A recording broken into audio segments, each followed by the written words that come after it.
just come back from holiday and it feels really good to be able to record again.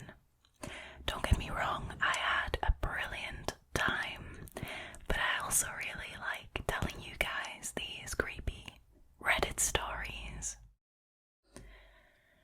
So tonight is going to be a creepy encounters episode, so the non-paranormal type, and I've got 3 extremely disturbing Reddit stories for you guys. So, with that being said, and of course, as always, without any further ado, let's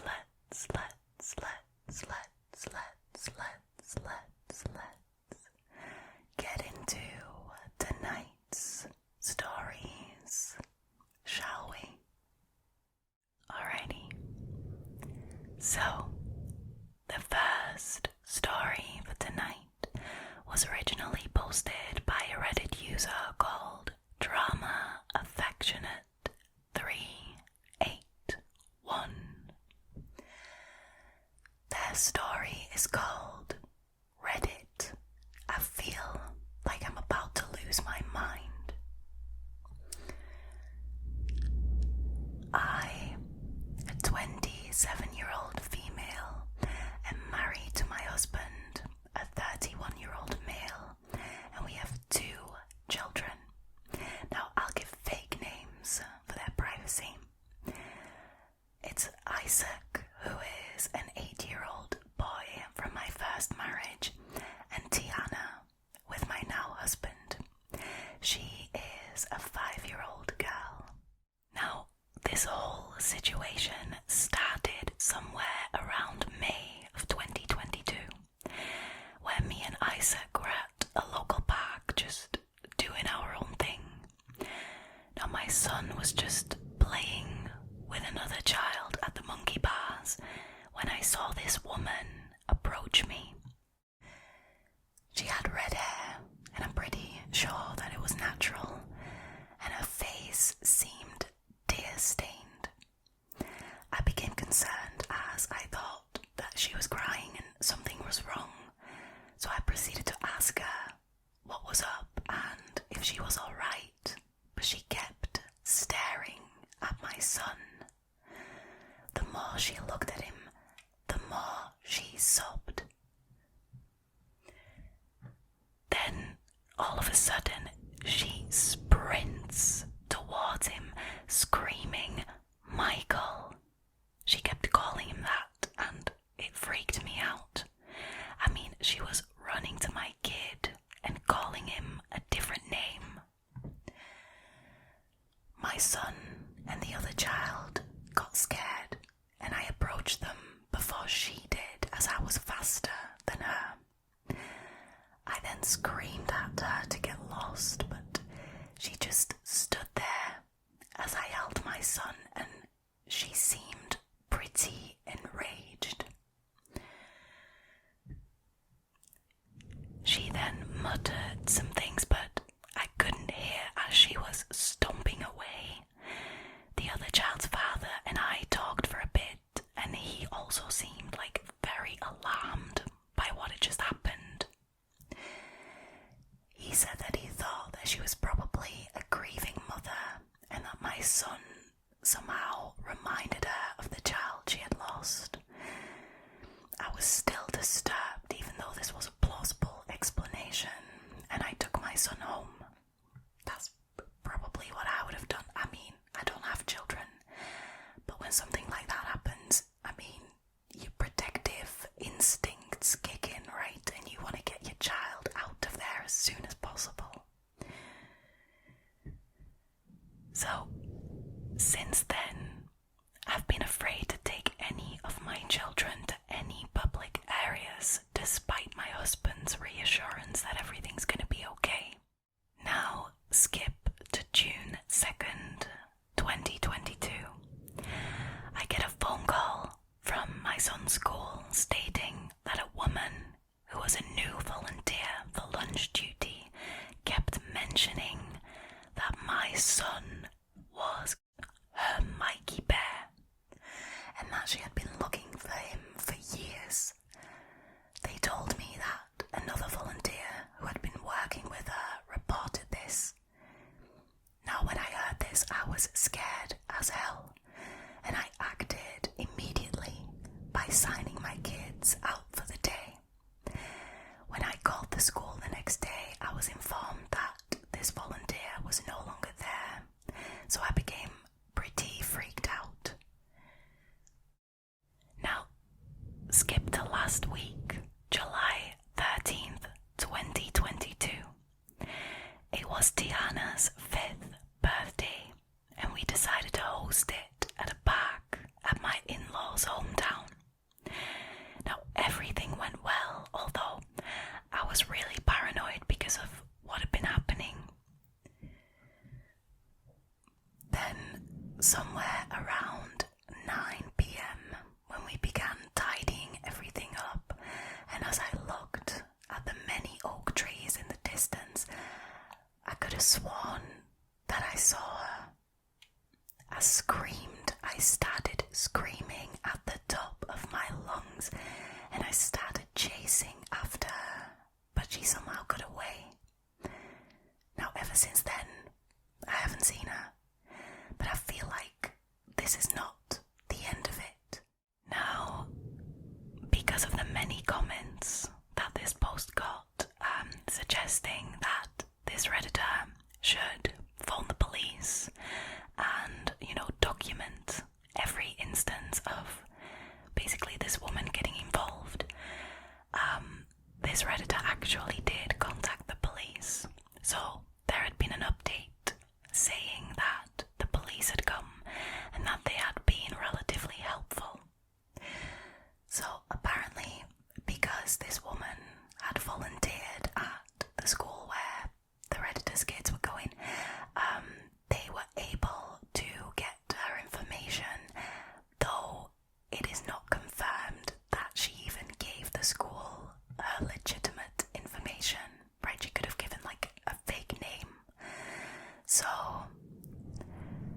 there are no further updates on that, but the police is involved and they do have some kind of details for this woman. Wow.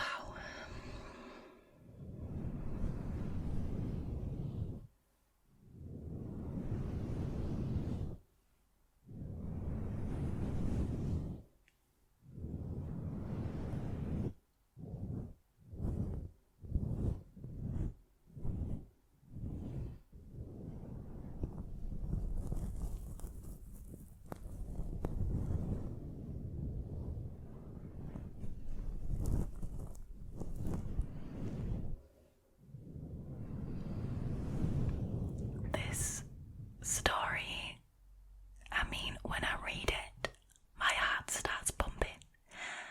I don't even have children myself, and I don't have like motherly instincts as such, because of that. But I mean, can you imagine, I'm sure many of my viewers do have kids, can you imagine someone threatening your child in that way? That is absolutely bonkers. I mean, this is just some random woman, and she is pretending like this Redditor's child is her long-lost child, and she's been looking for him for years. Like, there's got to be some kind of mental instability involved here. I mean, it's just very strange. And then the fact that it wasn't just a one-off thing, the fact that this woman kept inserting herself into this Redditor's life. I mean, the volunteering at the school, that is just too far. I mean, how did she even find out what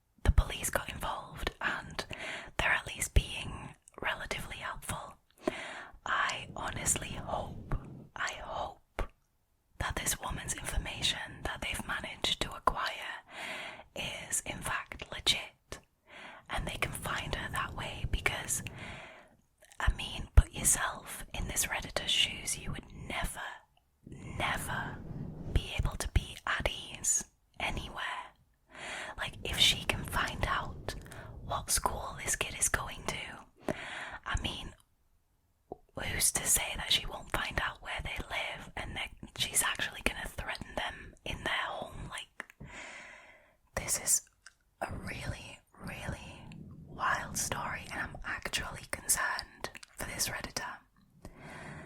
So once again, if I see any updates on this, I will let you guys know. I really hope the police find this woman and they can get, at least a restraining order or something like that. I don't know what the penalties are for basically stalking is what she's done. So yeah, I hope they find her really, really fast.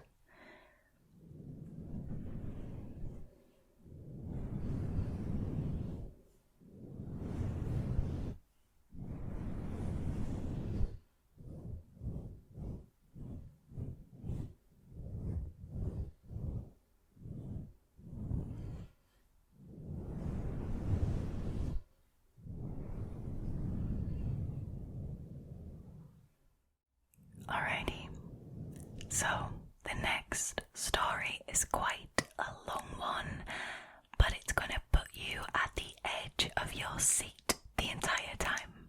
Trust me, this is a wild ride. So, this story was originally posted by a Reddit user called Apprehensive Dig 878, and their story is called Being a Good Samaritan, but me and my 3-year-old daughter in danger. I'm a single mum of a 3-year-old little girl. I'm so blessed that I have the most amazing parents who live about 20 minutes away from me, who keep her when I need them to. I live in the city right next to the rural area that my parents live in, and you have to go down a curvy, wooded, rural road to get to their house in the country. Now, my little girl had spent the night with them the previous night, and I headed out to their house the next day around lunchtime to eat with them and bring her back to our house. It was a really nice, sunny day, but there were a lot of cyclists out though, so I was on high alert driving there, as anyone speeding and not paying proper attention could have easily hit a cyclist, which is a really big fear of mine. Now, I got to my parents, I ate lunch with them, and I was headed back to my house, driving on the same rural road, which I know like the back of my hand, and I typically speed on, knowing when to slow down and when to take certain curves, etc. Now, my little girl requested that I put on her favourite songs in the car, so I was kind of watching her sing as she sat in her car seat in the back of the car through my rearview mirror. As we drove back home, I caught a glimpse of something blue just up ahead on the edge of the woods near the road. Now, I was going fast enough that the image didn't quite process as I approached it and then passed it, but right after passing it, my brain finally processed that it was a blue car, an older car, and it was flipped upside down. It also looked like the car was rammed into a tree. Now the road was empty, with only one house near, and there weren't any ambulances or cars near, so at first I was like, what the hell? Now truly, the wreck didn't look like it had just happened, but I knew something was wrong. I felt it in my gut.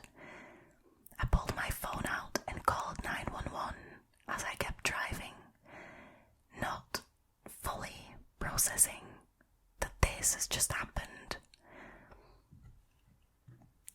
911, what's your emergency? Hey, I'm driving on blank road near blank, and I just passed a blue car flipped upside down, and it looks like they ran into a tree.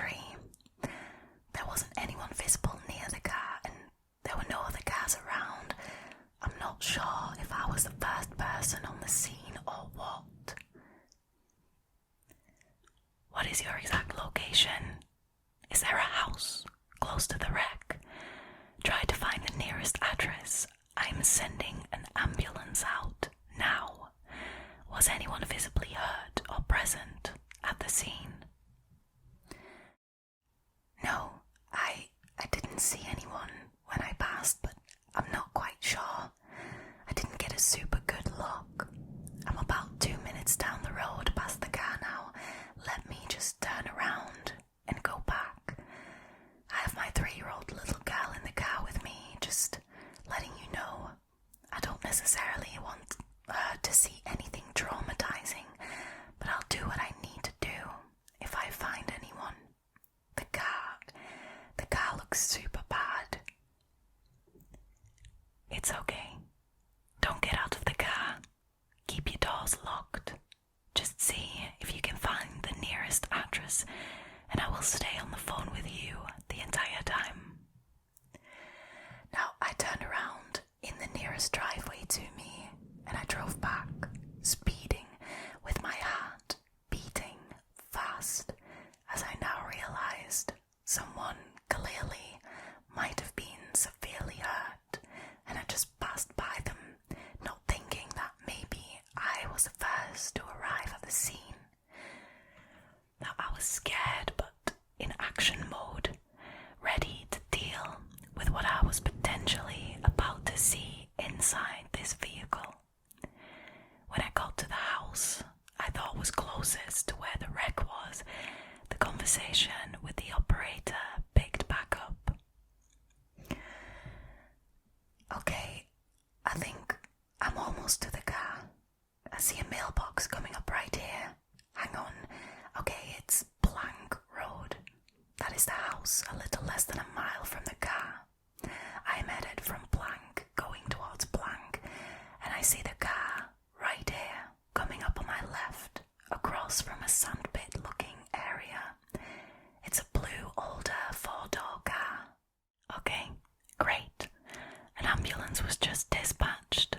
It won't be long before they get there. Do you see anyone in or near the vehicle? Oh my god, wait. Yes, I see a man around maybe 25, 30.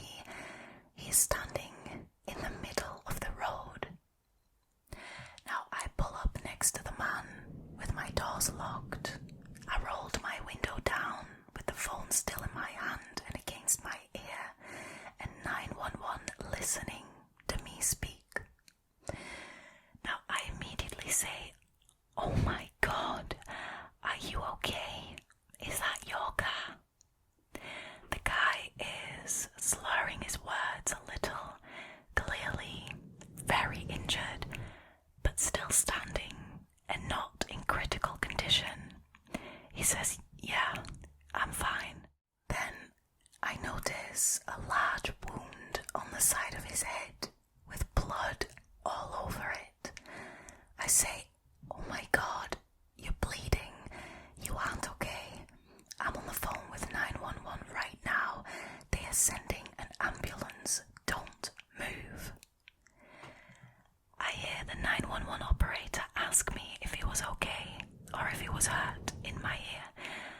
I say, "No, he isn't okay. He is bleeding from his head, but he is standing in the road." I see the guy's face go from concerned about getting help to fully panicked and flat. He says, "Is that 911 on the phone? Hang up. I need you to drive me up the road right now. Hang up the phone." Now the operator hears him say this and he says, "Is your daughter in the vehicle with you?" "Yes, I can't drive this man anywhere. I'm not letting him in my car, especially with my little girl in here." Meanwhile, my daughter is just silent in the back seat, taking in everything that was happening. Now that's when I look down and notice the man isn't wearing any shoes. He is standing there with bare feet, and there is a large wet stain on his blue jeans.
that's exactly what I did. Hey, I think he's okay. He says that he doesn't need any medical help. He lives really close to here, so actually, don't send the ambulance out. Sorry for the miscommunication. Okay, thank you so much. And I fake hang up. Now, I set my phone face down in the passenger seat and I tell him that I was going to go now, but that I hoped he was going to be okay. Now that's when I notice his pocket is bulging with something silver peeking out. I knew right then that this man was armed and I had to get the hell out of there. I smiled at him and then said that I was sorry I couldn't help, and then quickly rolled my window up and sped off, turning around further down the road and passing him again at 65 to 70 mile per hour on a 45 mile an hour road. Now at this point I was crying hysterically, and I pick up the phone to tell the 911 operator what had happened. She said, "It's okay, you did the right thing, you played it cool, and you appeased him. We have the address and the ambulance is less than 5 minutes away." As she asked me for my name and identifying information, I see and hear sirens further up ahead. Thank God for that 911 operator coaching me through the situation. I still don't know what exactly happened to the man, but I do know that he was clearly intoxicated, dangerous, and fully panicked, which is a scary combination that will make people do things without thinking clearly in an instant. My little girl asked me, "Mummy, was that man hurt? I saw a bobo on his head." And I said, "Yeah, but he's okay. He got a bobo, I think, when he was playing and maybe bumped into a tree. A nurse is going to give him a band-aid. I sure am glad we could help him." She was satisfied and she smiled, continuing to listen to the music and sing when I turned the radio back on. A terrifying and creepy encounter, to say the least.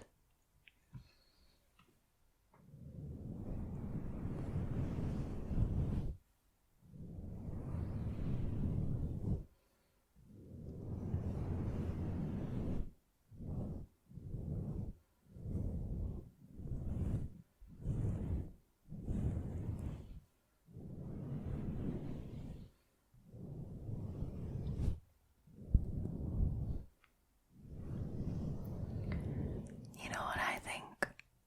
I think this woman handled the situation extremely well. I think that 911 operator was a great person and was very good at her job. And I really just think that the OP did everything right in this situation.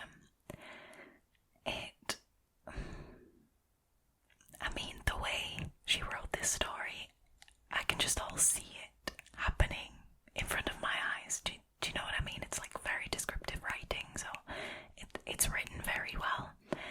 And you can just feel the terror that this woman must have been going through, especially knowing that your baby girl is on the back seat and you want to protect them at all costs, obviously. But then in the comments I saw that the OP was feeling kind of guilty for not being able to help this man more. Now see, this is another one of these situations where many of us would feel a weird sense of guilt, which is completely misplaced in this context. I mean, she did everything right. She saw the wreck. She phoned 911. I mean, it's their job to then help the person who was in the wreck. Now, she felt bad for him, she said, but I mean, this is a complete stranger who you don't owe any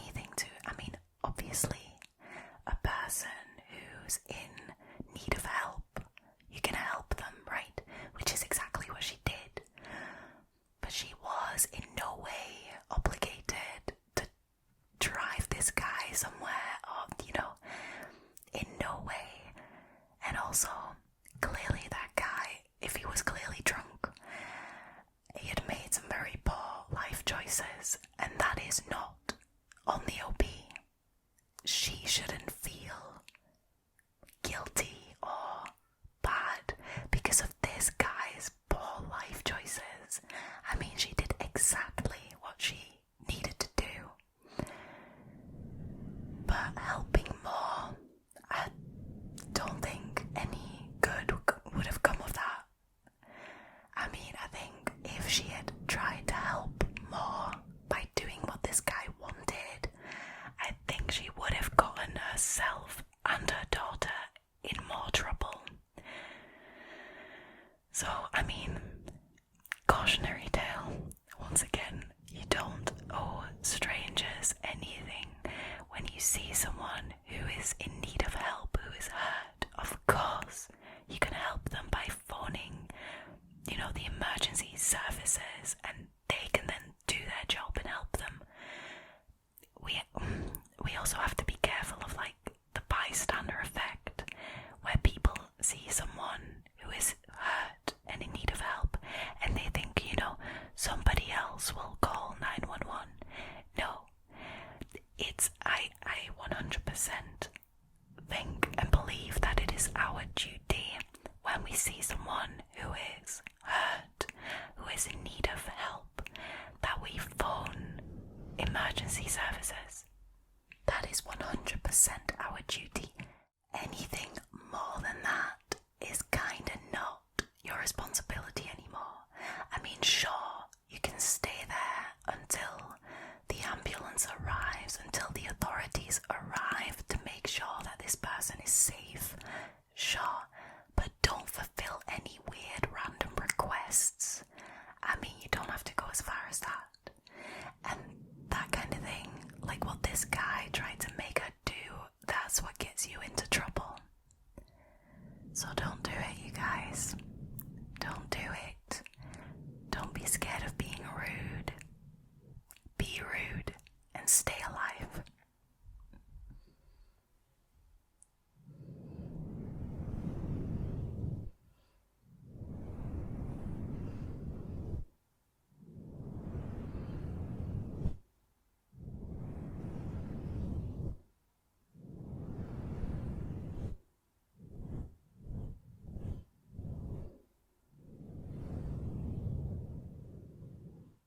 Alrighty, so on to the last story for tonight.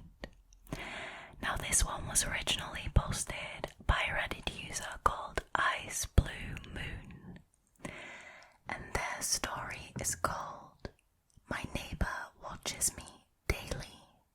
Yesterday was personally disturbing." A little context. I'm a 19-year-old female and moved back into my mother's house late last year.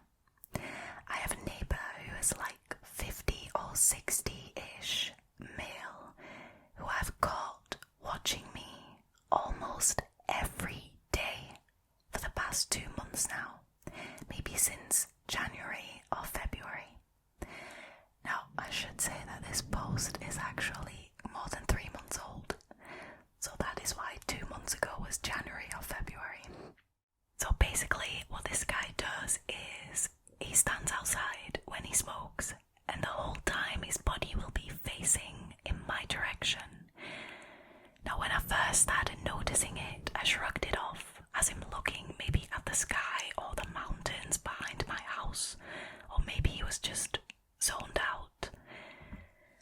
But after a while I noticed that he didn't try to look in any other direction when I'm in my room. Soon it was just about every day. I could count on seeing him outside, looking into my window or into my yard. Now, I was getting sick of this. I started by hiding when I would see him, and then shutting the blinds on him and opening them back up after he'd left, then staring back at him, then flipping him off. Now, he knew that I had noticed. Now he would scurry away behind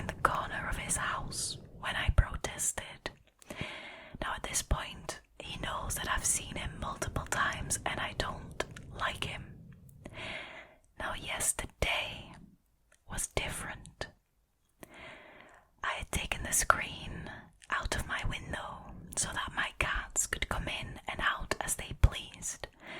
Now, one of my cats has abandonment issues and won't go outside without someone close. So now, seeing me through my window was even easier. My younger brother was in the back, working in our garden, and I was leaning out the window, chatting with him. I looked up, and I saw the guy again, half hidden behind his house, facing right towards me. My annoyance and anger had reached a breaking point. I yelled at him across both properties to stop staring, and he scurried away behind his little corner again. My brother and I continued our conversation as it seemed he got the hint. I was wrong. Now I kept an eye out for him in that corner, and I saw him again. This time, just the top of his head and his eyes. Sorry, I just got that image in my mind and it was really funny. As he concealed his body behind his house and leaned as far as he could, my blood ran cold. This guy, who I don't even know, is 3 times my age and is so desperate to just look at me that he can't stop even after being yelled at. I yelled again and he hid again, not saying a word. I was trying to wrap up the conversation between me and my brother so I could shut my window and hide. Once again, I see him, just his head and his eyes, staring. I screamed this time and then I slammed my window. He cowered off. I wasn't planning on making this post until I saw him do it again today. My window was shut and he ran off before I could yell again, but I feel sick to my stomach. He just won't get the hint. I don't know what to do. I like keeping my blinds open during the day since I keep cacti in my room that need light. Not to mention the lights in my room don't work, so I have to use sunlight anyway. I shouldn't have to change my routine because of a creep, but I don't think that I can report him to the police because he's staying on his property and I don't know if I can legally record him if he's in his yard. I want to knock on his door and tell his wife, but my mum kind of advised me against that. I don't think me giving him a stern talk will do anything other than fuel whatever fantasies he might have of me. It could be dangerous too. Now this situation is starting to affect my mental health. I'll wake up in the middle of the night convinced that someone is right outside looking at me. I can't even change my clothes in my own room anymore because I feel like he's already got a peek. I don't think ignoring him is an option that is sustainable that I can continue to do. Is there even a way I can help my situation? Now, almost immediately after this post went online, there was an update. Oh my god, I am shaking. He was outside shirtless, smoking a cigarette. He could tell that I saw him. He scurried away, and then he came back. I grabbed my camera on Snapchat. I just screamed at him and threatened to call the cops, and he argued back. I called my mum and I told her that I was calling the cops. She told me she would come home and talk to me about it before we do, and she was brief. Now, when the mum actually came home, they decided that it was time to phone the police and get them involved. So basically, long story short, the police came and this Redditor explained the situation and I'm assuming showed the video as well. And the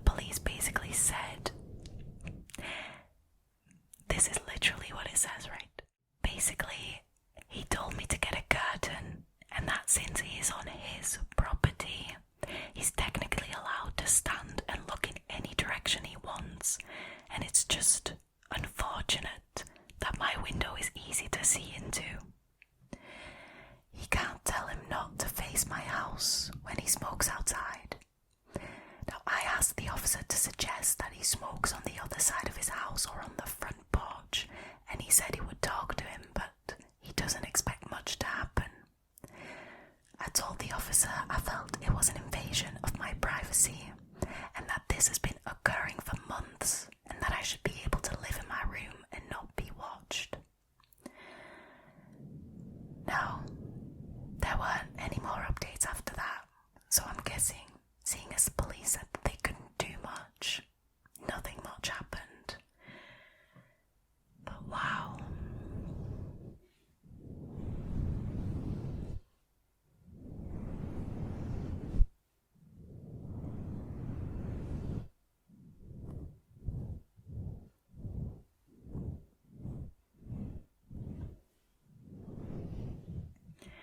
You know, honestly, I think it is mind-blowing that the police can't do anything about that. Okay, I understand the whole idea of, like, he's on his property and he can do what he wants, but, like, if he was literally stood there 24/7 behind his own window, naked, I mean, showing his privates, I'm sure the police would be able to do something about that.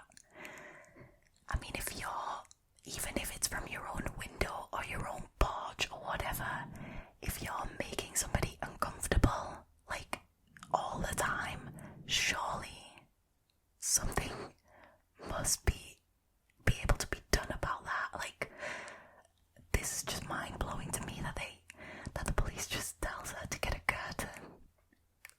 Just get a curtain. Problem solved. Just carry on living next to your creepy ass neighbour and get a curtain so you don't see him anymore. Wow. I mean, if you get a paper bag and pull it over your head, then you can't see it anymore either. Maybe that's the solution. Like, I mean, come on. You must be able to do something about that. Like, this is basically stalking. And your stalker just happens to live next to you. Like, what the hell? And the fact that, like, he kept peeking around the corner, like she could only see the top of his head and his eyes. That is a ridiculous image.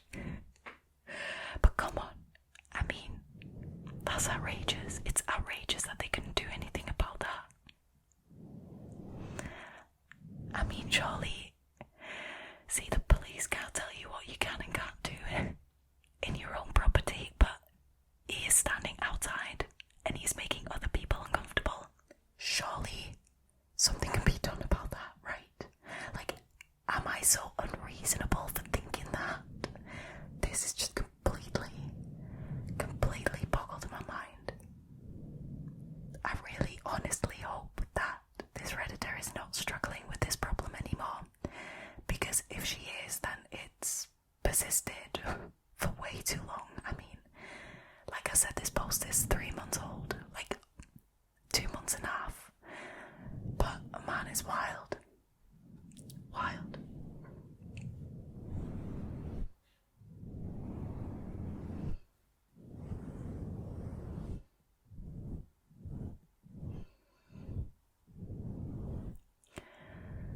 That, sadly, was the last one for this evening. I, of course, want to thank the lovely Redditors who let me share their stories